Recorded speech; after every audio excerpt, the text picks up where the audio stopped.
Bismillahirrahmanirrahim. Assalamualaikum warahmatullahi wabarakatuh. Dan sama sejahtera bertemu lagi saya Zaza dan Zaza bersama husband. Okey, berada di mana? Kami berada di sini. Di Aleh Tom Yam yang ada banyak lampu-lampu.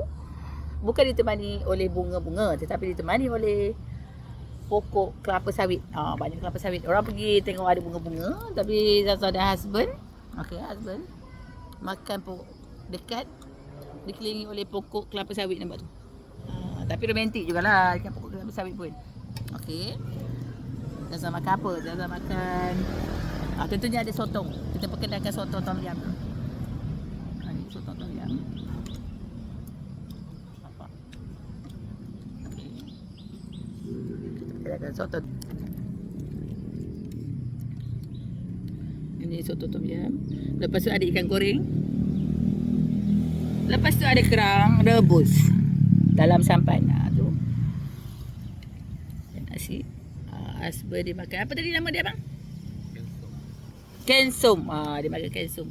Lepas tu ada kailan ikan masin. Saya kailan ikan masin. Air dia memang favourite dia lah. Air temikai. Watermelon. Okey. Mix. Watermelon. Lepas tu ada peminat di bawahnya. Siap panjat lagi tu. Okey. Bagi kepala tu. Okey. Bagikan dia kepala ikan.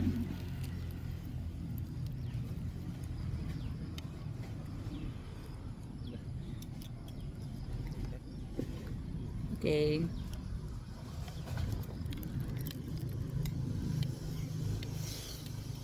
Okey, Zaza nak buat magic juga di samping tu. Air Zaza ni boleh bertukar menjadi warna pakaian. Hari Zaza bawa beg warna ini iaitu blue. Blue iaitu snake blue. Ini beg snake. Selalu hari tu bawa ke kedai. Ni kita bawa snake tapi warna blue. Memang wujud ya snake warna blue. Jadi kita ambil kulit dia. Duduk di buat beg. Okey. Lepas tu air Zaza ni. Sekejap lagi lah Zaza buat magic. Sebab dah penuh. Nanti kita buat video seterusnya. Okeylah, kita jumpa di video seterusnya. Jangan lupa subscribe, like, share, komen. YouTube kami. Kita tak selalu.